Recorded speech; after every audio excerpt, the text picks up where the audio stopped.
Wow, Bob, wow.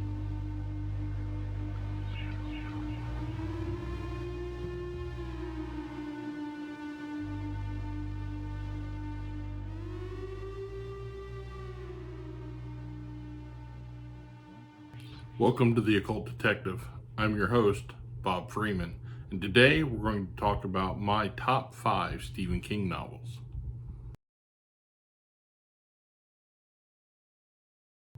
I first read Stephen King when I was 10 years old.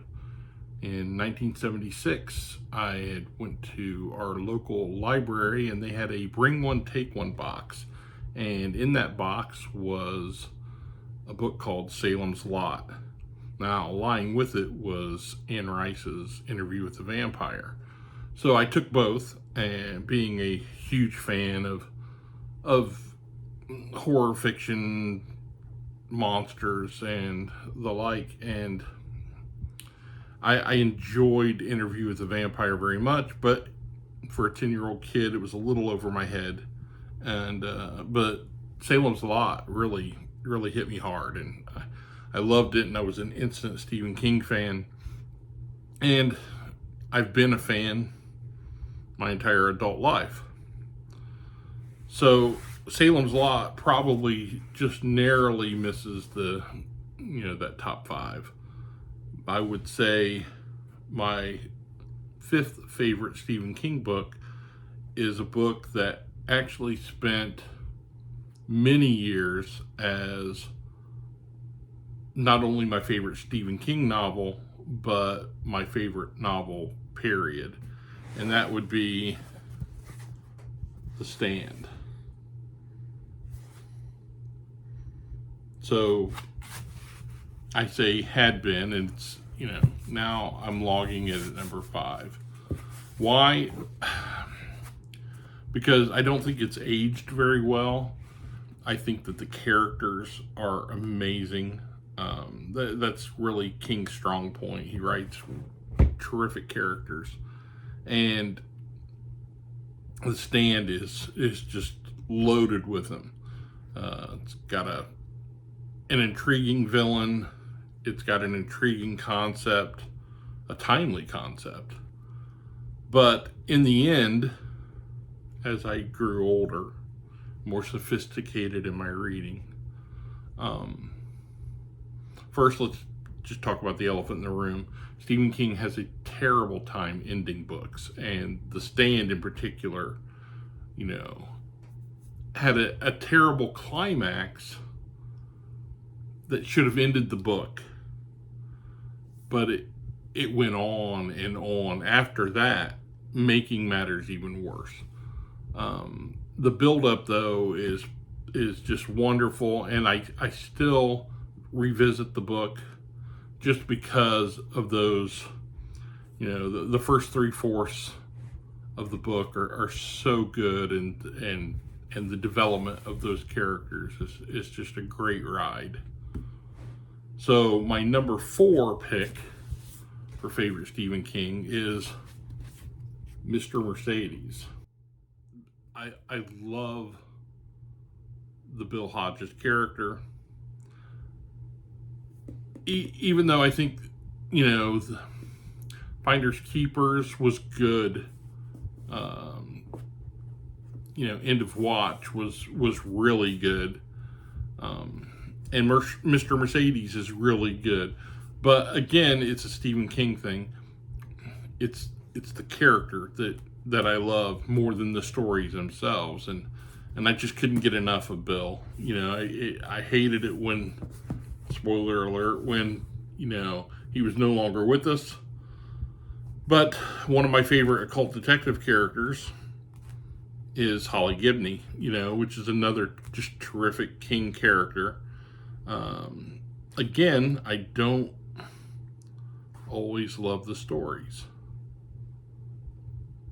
but I like the stories. They're good. They're interesting premises and all, but it's the characters that I'm there for, and that's what he does so well. And Bill Hodges, I just love him. So That's my number 4. Number 3, maybe a surprise for many, Revival.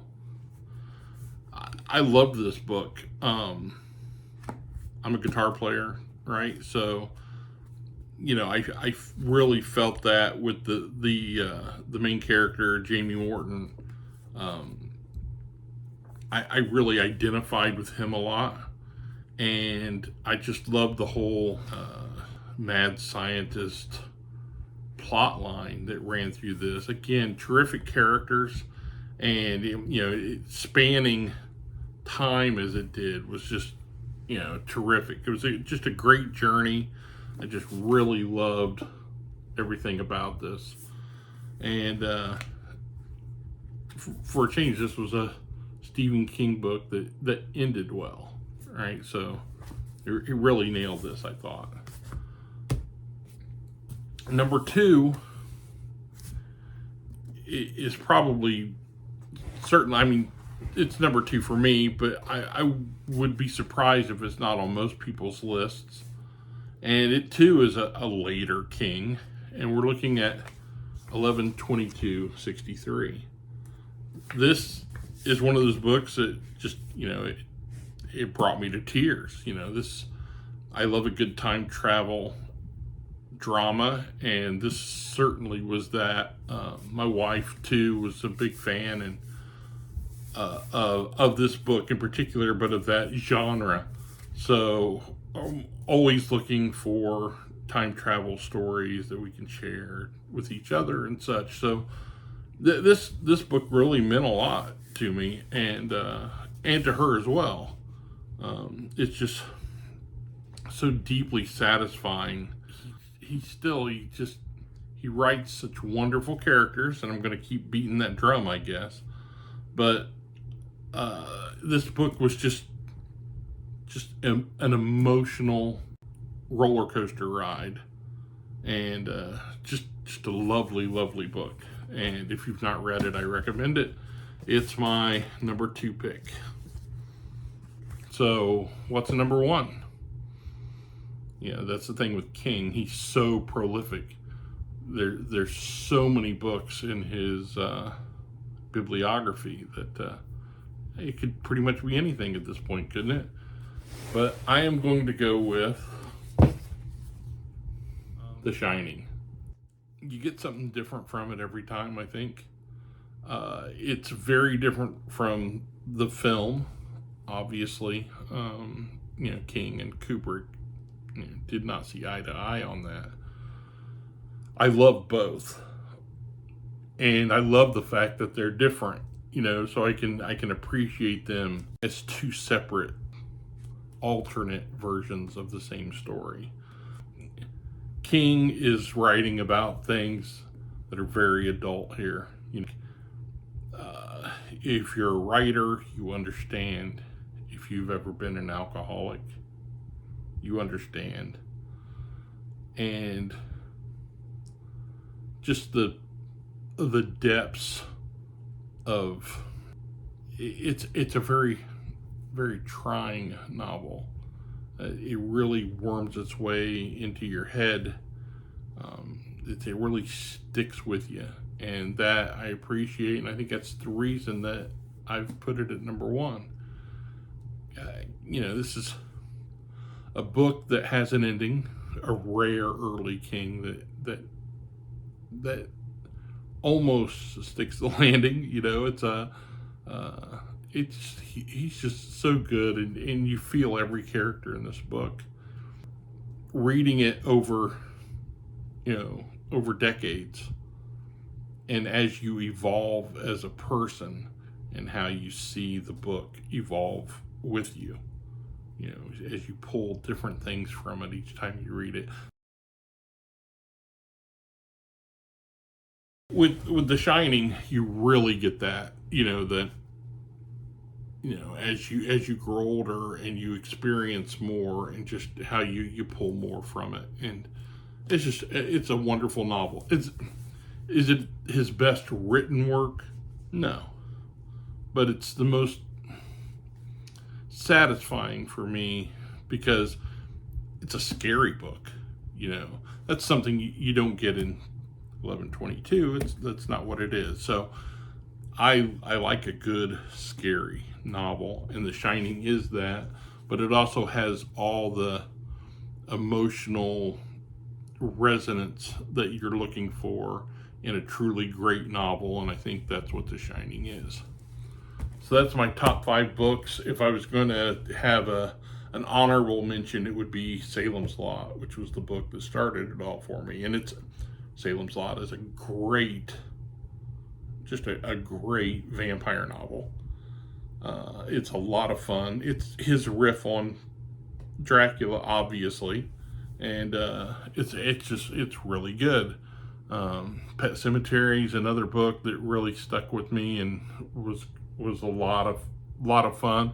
And as a father, it's got an emotional punch that just doesn't let up.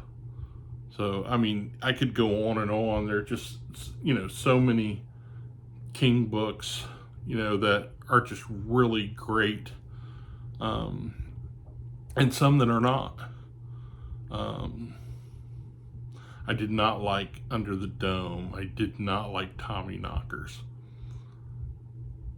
I loved it, but it doesn't make the list because the ending for me was so bad that it kind of spoiled the book for me.